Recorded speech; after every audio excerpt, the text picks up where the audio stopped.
I am finally back for my Fertility Friday series. It's been a minute. Hi, Danny. Thank you for joining.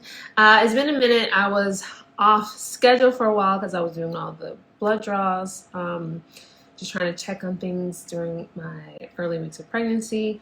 And now all of that dust is 99.99% settled.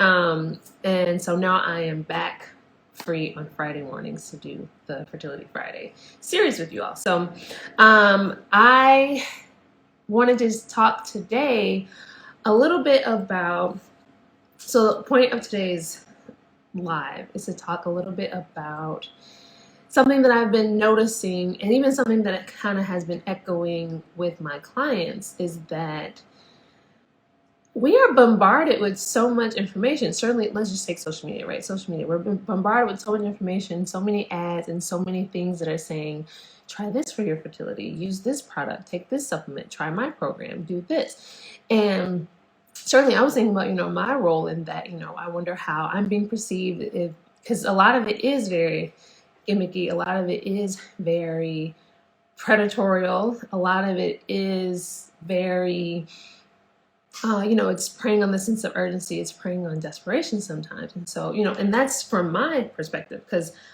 this is what my page looks like. So certainly, the algorithm haunts you and chases you down and finds you and, sends you things that you have been looking for. And so it's just interesting, to see how the algorithm is treating me. I get all things IVF. I get all things, of course, pregnancy related, birthing related, but there's so many, most of the things that I see concerning IVF or concerning fertility are for IVF. And, some new program or some new drug, or even like the reels that I get are just of all of women, with struggle stories, with challenges, with, saying that they've been in this process of trying to conceive for years, and they've done, X amount of cycles. And so, I'm just like looking at my feed, and like, there's just IVF everywhere. IVF everywhere. And it's IVF for everyone. And I just kind of, I don't know, I guess I'm just wondering, like, I'm sure this isn't the only thing that is happening to me. I'm sure it's happening to you all too. And I have the filter of, because the nature of my job and the nature of my knowledge and, the skills and the things that I'm aware of, this stuff kind of goes over my head and floats past me. And, I'm not really attaching myself to it. But I'm always wondering, like, what is everyone else's feed looking like? Where are the pages like mine? I don't see a lot of pages like mine. The only ones that I see are the ones that I specifically have sought out to follow. But the algorithm isn't suggesting new natural cycle pages or new, natural fertility pages to me. I'm only getting IVF. I'm only getting IVF pages. I'm only getting IVF info. And so again, I'm always wondering, like, how is it being distributed? And of course, why? And is it just a numbers game? Is it just not a lot of people like me, which is true.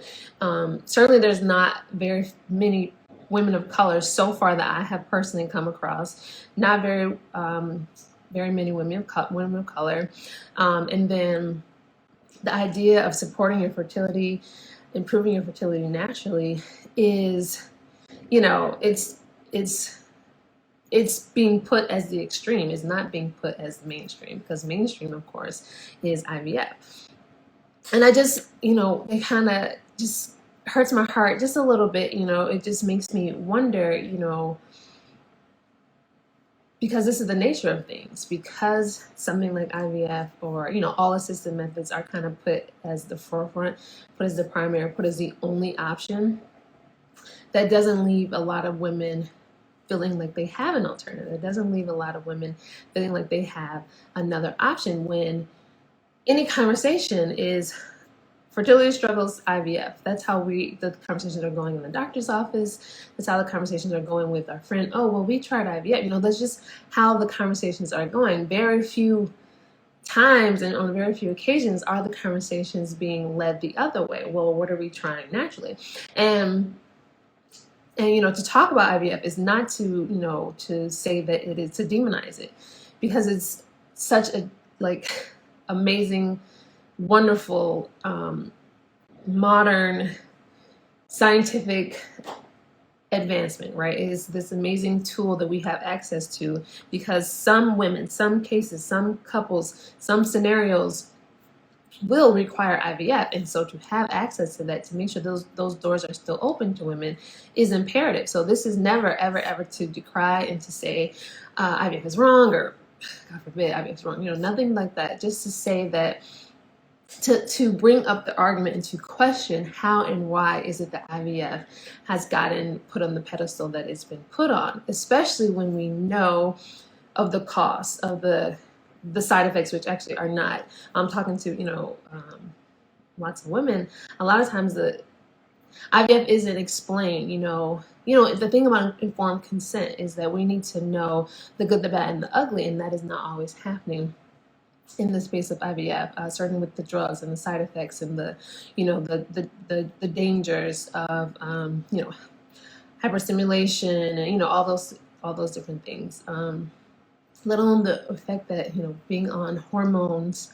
We're always talking about hormone birth control, like the effect that being on hormones has on your body and your cycle, and how it just distorts things in such a way because it's being manipulated in such a way for a certain intent. But of course, your body is being distorted and manipulated in a way that is not, is very far from your natural cycle, right? And so I'm always wondering, how is it, or how can I guess that's my thing too. How can I be louder? How can I amplify myself? How can I amplify the fact that there are alternatives to just going straight for IVF? The classic saying, give someone a hammer, all they see is nails, right? This is, it's a crude example, but this is definitely what is happening in the world of IVF, because it should not be the first stop it should not be the first stop, but it is. It's the first thing that comes to mind. It's the first thought, the first idea, the first inclination. Like, I have fertility struggles. We should probably, go to a fertility clinic, see what's going on, and see how they can help, instead of being, sent to a clinic that can support your natural cycles, that can support your natural fertility, that can support your, as I always say, the root problem. Figure out what's blocking fertility and figure out how to let it flow once again. For 99% of us, we weren't born with low fertility. This isn't something that we're born with that needs to be managed that way. This is something that has developed over the years, where our fertility, our cycle, our hormones started to slide off balance, start to slide off center. We just need to get back to our baseline, get back to center. And so having that option of, okay, something went left, how do I make it, go right? How do I fix it? How do I improve it? How do I return to, my normal alignment, so to speak, my normal baseline hormones, my normal cycle? And so certainly speaking for myself, my cycle was definitely different in the months leading to me getting pregnant with Reagan, my cycle then, and then different post Reagan and trying to, conceive again. So something like that, your cycle is changing. These are, your body speaks to you with a certain language, and that language normally is symptoms. And so being able to listen in and be in tune with your body. Not all of us are, some of us are better than others, but being in tune with your body and listening and slowing down and saying, well, this isn't right, this is new, this is different. What's going on? How can I improve it? Don't get me wrong. Some of us want all the drugs. Some of us want all the drugs. Some of us want everything. Like, give me the best of the best, or what we perceive to be the best of the best. But others, people who are more, have a mindset similar to my own, we have a different perspective or understanding that, for anything, maybe like myself personally, I don't take a lot of medicines. I don't, I just try to figure out how to support myself naturally and how to get things back to where they were naturally. And so to be in that space, to be in that mindset of figuring out, my body, there's something wrong inside my body. There's something off. There's something that needs to be improved.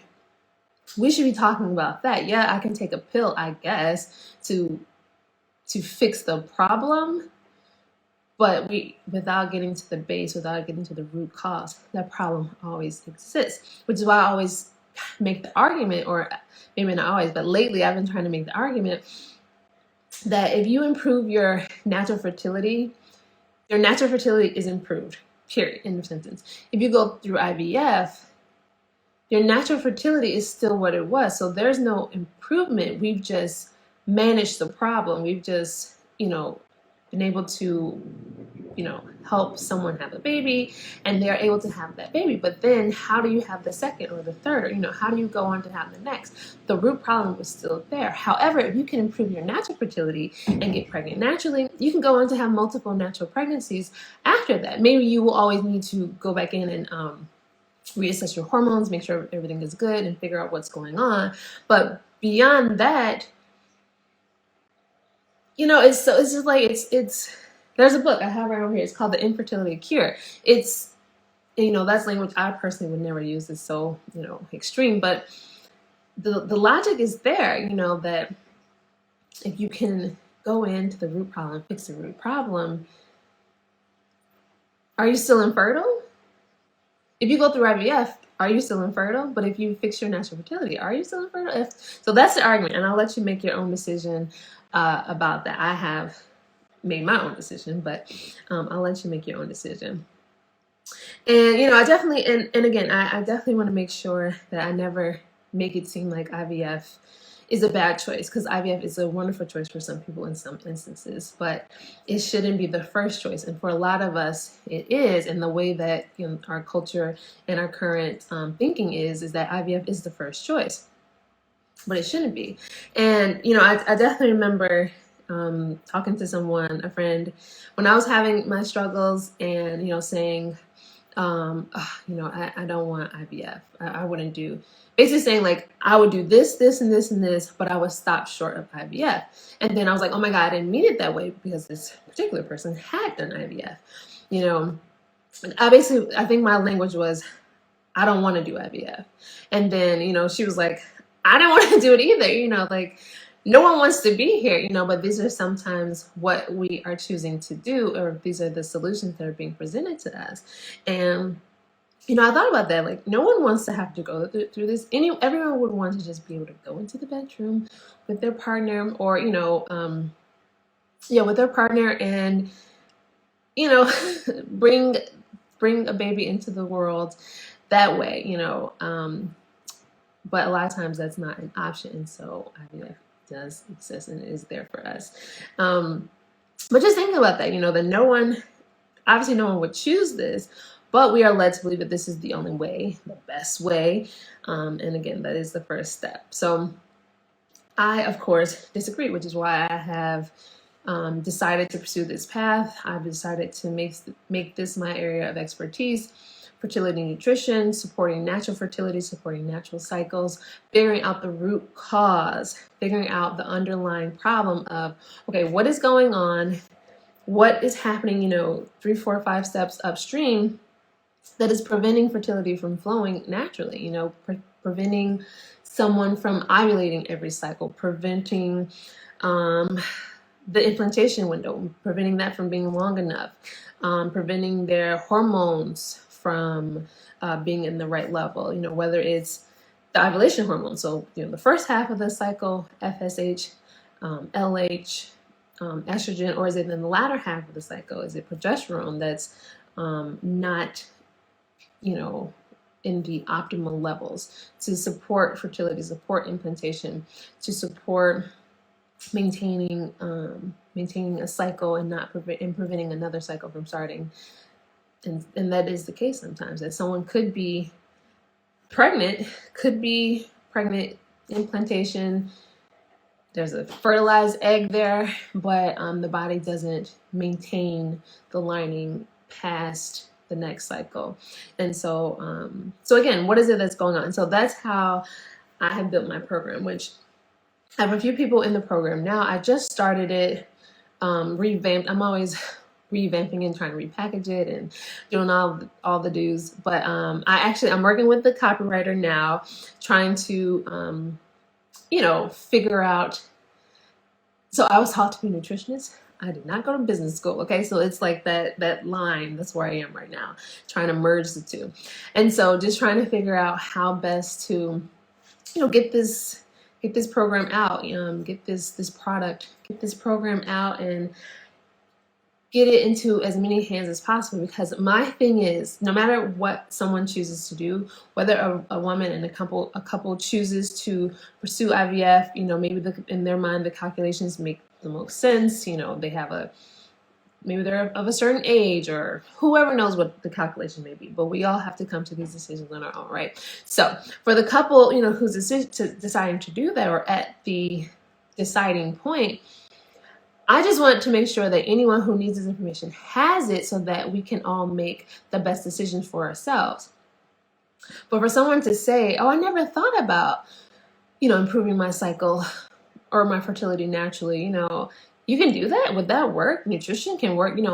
I'm here for those people, because sometimes we're just unaware of what our options are. And so just to have all the information laid out there so you can make an informed decision.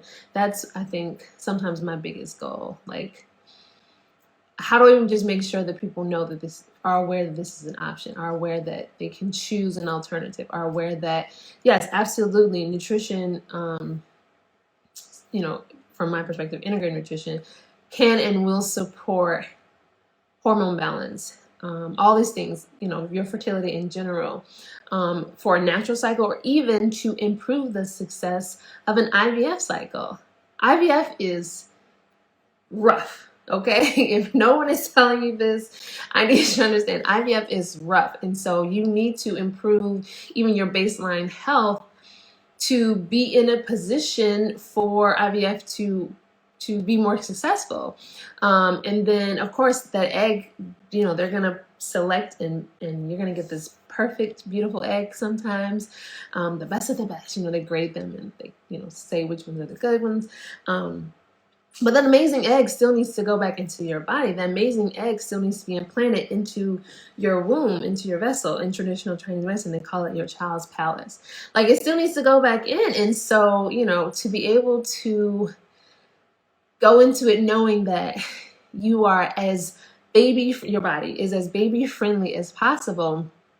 That should be like baseline. That should be bare minimum for all of us, when we're trying to go into this, to prepare for pregnancy. The preconception period for IVF, or, for a natural cycle, the preconception period of getting your body ready is paramount. There are at no greater time is health and nutrition more important during the preconception period in the early stages of pregnancy. And so, again, that's how I have my program set up. And it's so interesting because, of course, we're all individuals, right? And so there are nuances, and, there's tweaks that need to be made, but it's simple, it's basic. And you just need to run through the same thing, but just change it for each individual, because we all have different lifestyles and different needs and health concerns, and we all have these different things. But the basic thing that we all need to figure out when we're supporting our natural fertility is how to improve inflammation, because trust me, you have inflammation. We just the nature of the world that we live in. So it's very pro-inflammatory. So how do we improve inflammation, or at least get it to to reduce? How do we improve digestion? Because the crazy thing is that we don't think about that. We eat our meals, and we have this amazing diet, hopefully, right? But how does your body break it down, absorb, and distribute those amazing nutrients, right? That needs to be investigated, because a lot of times we're dealing with food sensitivities that we kind of aware of, but not really, or certainly have never addressed, or just, we've been eating this thing for our whole life. So even when you take it away, you're like, oh, I never knew that thing was giving me gas, or whatever it might be. And that happens for most of my clients. Most people, no one is saying, oh yeah, my digestion is like A1, top of the line, perfect. We all have something that may needs to be checked on. So inflammation, digestion, which is different from gut health. Gut health is the next one because we need, the best example I can give is that there are specific microorganisms. We have our gut health, right? We're taking these probiotics and all this great stuff. But there are specific microorganisms that support your estrogen levels. And we all know how important estrogen is to fertility. It's called the estrobolome. There are also specific microorganisms that support your vaginal health to prevent infection. And, all those things are important to support or to protect a pregnancy. So all these things are important, and, we don't often think about it, or we take it for granted. So going back through, okay, inflammation, digestion, gut health, and then liver health and detoxification. Again, these are all like the basic rungs, the basic pillars of fertility. Again, because of the role that your liver plays in estrogen, actually all hormone balance, but then, detoxification of estrogens, keeping those things in balance, because a lot of times a lot of women can be estrogen dominant, or even just the toxic load that, the world we live in is full of toxins. Our homes are full of toxins. And it's just nature of the beast, and our body was meant to handle it. We have a liver that is meant to do these things for us, but just making sure that it can, and it's healthy and it's strong, and it can, go through the process very well. And so there's a thing called sluggish liver or liver congestion. These things kind of allude to the fact that your liver is healthy-ish. It could be doing a lot better and moving things a lot quicker, because it allows things to recirculate and wreak havoc, and we don't want that, right? And then the other thing is cycle tracking, which is, it's so important so the point of all of this is that by the end of a program, each client has basically a roadmap. Basically, she understands how to build and create her ultimate fertility lifestyle, right? And of that, when you're going, when the bird leaves the nest and, you go out and you're starting to try, you need to understand your cycle. You need to understand how to interpret it. You need to understand where you are in your cycle, where ovulation is, how well you're ovulating, because there's ovulation and there's ovulating well. How well you're ovulating, how to basically just figure out, the whole trying to conceive, the whole trying part. You need to understand how to use your cycle. Yeah, you can, not try and maybe get lucky and, stumble upon like, oh, I got pregnant. But of course, when you're trying, you will want to know, okay, these are the few days each cycle that are like the best of the best for me and my partner to try. So that's what the whole point of cycle tracking, to optimize it, right? So you can get pregnant faster. You can try, but your odds are lower if you're just like, doing it for fun, which obviously, who doesn't want to just do it for fun? It shouldn't be work, but you know what I mean? Like, just trying to make sure that you optimize each cycle, make every cycle count, make every ovulation count by optimizing that fertile window. So cycle tracking is very important for that. So that's part of one of the pillars that I teach, how to improve, or how to, not improve that, but how to do that effectively and efficiently. And these are all meant to support egg health. It's all meant to support hormone balance. It's all meant to support cycle regulation, because without these things, and a few other things like immune system, things like that, without these things, your odds of a healthy natural cycle are diminished, because these things would then become barriers. These things would then become blockages. These things would then become what's preventing the flow of fertility. So we want to make sure we,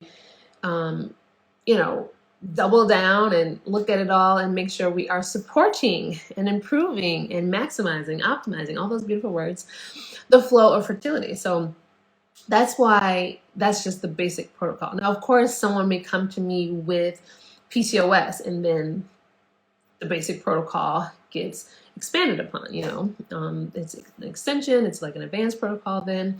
Or maybe someone comes to me with, I'm trying to think of another one. Thyroid issues, fibroids, which is still, so fibroids and endo are still they're not so far off of the basic, because that's just more so proving that we need really intense hormone balance, really intense detoxification to make sure the hormones are not being recirculated. So, but basically, you get the point that no matter who it is, no matter what your issue is, these are the pillars of fertility. It's not really too much to question, not too much to like think about. Now, what that exactly looks like for each client, each woman, that differs. Of course, that differs. But no matter what, the basis of fertility are what they are. You're not going to change that. I'm not changing that. This is textbook at that point. But what I do for my clients, of course, is tweak it and arrange it in such a way that is, we're creating lifestyle habits, lifestyle changes that are sustainable. We're creating things that, this person can use beyond the scope of the time that we're together. But I do have it set up in a 4-month program, because if you've been around long enough, I always talk about the 120-day egg. And so with the 120-day egg, basically that says that every 120 days, you get a blank slate, I guess. You get a new try at a new egg. So if you're ovulating this month, that egg has been cooking for 120 days. So any improvements and changes and amazing nutrients and supplements and all those things that you may have done in the past 120 days, this month when you ovulate, that egg can benefit from it. And then the next month, so forth and so on. It's always 120 days in the past. What have you been doing? What changes, improvements, or even, certainly on the flip side, what has been going on that is making, the egg health not so good? What is going on that is damaging egg health and egg quality? So it's definitely important to understand that there is a time frame that is ideal that needs to be worked with, right? And so when I work with my clients, we look through all of this by, of course, supporting the normal stuff, right? We're supporting nutrition, we're supporting sleep, we're supporting stress and stress management. And then we use supplements and herbs and checking in on exercise and movement and all these things that make up a day, make up a life, right? We wake up, we eat, we go to work, we drive through traffic. I don't know, maybe most of us are working from home, drive through traffic, we have this and that. And then if you are, are you taking your supplements? Are you taking a prenatal? What quality are your supplements? How potent are these things? How potent is your probiotic? How many strains are in it? Things like that. This is kind of what I then go through and I recommend for each client, that you're having more difficulties with low estrogen, so we need to focus on this. Or maybe this client has low progesterone. So that's kind of how I go through it and I break it all down, because it's all about the root cause, okay? It's all about the root cause. Between the interview that I do with my clients, and then between all other questionnaires that we do, and then the Dutch test, which you guys know I love the Dutch test. I'll probably do another video about that in a few months. But between that and the Dutch test, and then I use the temp drop to do help manage the cycle tracking. But these are basically the pieces of the program. These are what we use to map out the issues, the underlying issues, the underlying root cause, the underlying problems, the things that has been kind of the symptom that you've been dealing with. It's just the symptoms that you have been dealing with is your body speaking to you, right? Is your body telling you that there's something going on?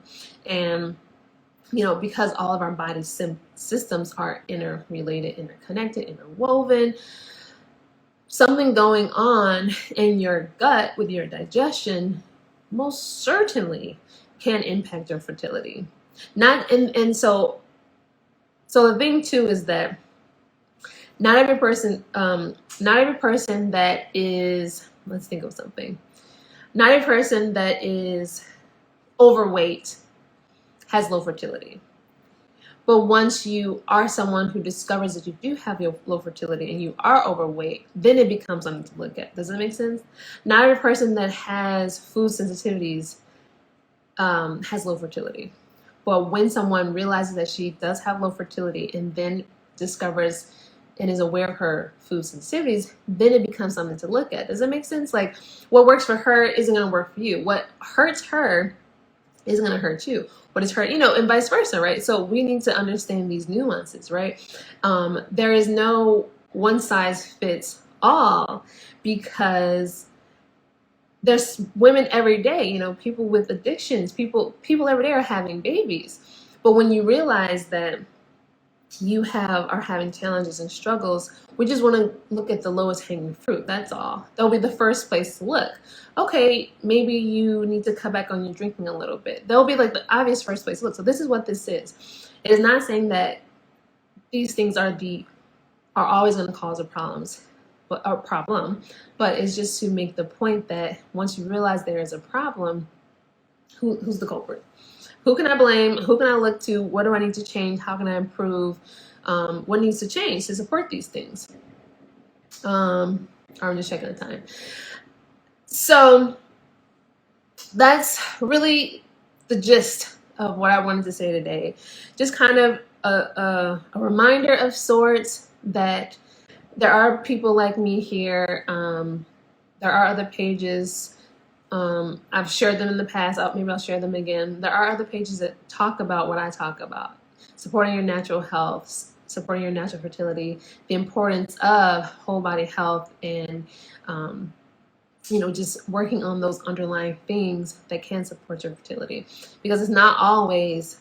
You may even think you have a perfect cycle. I don't know if that's true or not, but it may not even be the cycle itself. It may be these kind of outlying things that are affecting your fertility. So just being aware that, but of course, if you are someone who has heavy bleeding and irregular cycles, and obviously we have something to talk about. But to just be aware that there is a whole body health connection. There certainly is a mind body connection to all of this. To this fertility conversation, and just know that I am here trying to speak as loudly as I can, as often as I can, to make sure that anyone who is looking for and needing support in this specific area knows that there is an alternative, that IVF shouldn't be the first choice. IVF should not be the first choice in all cases. Sometimes the best choice is the easiest. The best choice is the easiest choice. That, let me just improve my health. Let me just improve this thing that has been going on that I don't really pay attention to anymore, because now I accept it as normal. Because of course we know common isn't normal. So just because it is, we all maybe have these similar things, that is not maybe the way that nature intended for our cycles to go or for our bodies to work. And so just keep that in mind. Remember, health is fertility. Fertility is health. A healthy body is fertile. And so when we see that we have fertility issues, health is the first stop to check in on, and figure out what to do from there. So I hope to be back next week also, but I'm trying to get everything wrapped up nice and tight in a pretty little bow to basically, I guess, launch or relaunch. Like I said, I've been running this program. I have clients in it right now, but just to kind of talk about it more and to put it out there more in the new year is the goal. So I hope to be doing all of that over Christmas break. Of course, that's what I'll use my Christmas break for. But in the meantime, please take care. Please check in on yourself. Please listen to your body, listen to your symptoms. Just listen in and figure out what your body is trying to tell you and how you can better and best support it. Certainly, as we are dealing with issues with low fertility and challenges and the fertility journey that it is, it can get a lot of times overwhelming, and to have resources and outlets, and to have places hopefully my page can continue to be a place of hope and support and encouragement, and just a reminder that improving your fertility is possible. I didn't know I was going to be my own client years ago when I pursued this work, but I am now, and I am happy that I had the knowledge that I had, and that I was able to turn around 2 years of pain and grief and struggle and trauma. And so now I am here and happy to report on my current pregnancy, and just getting really excited about this, and just so thankful and so grateful that I'm where I am now today. But, I wouldn't have maybe been here if I didn't know what I knew. Maybe I would have been like, give me all of the IVF. But I knew that there was a better way for me to improve my fertility. And so I took the natural route, and here I am. So I'm definitely, always happy to do it for other clients, and happy that I can support other clients in this way, because it's a lot. It's a lot, and to have someone in your corner is invaluable. So I'm here for anyone who needs me. I hope to continue to support you all, and to make sure that you all can start improving your fertility naturally. So that is it for today, and we'll be back. I will be back, I think next week, next Friday, for another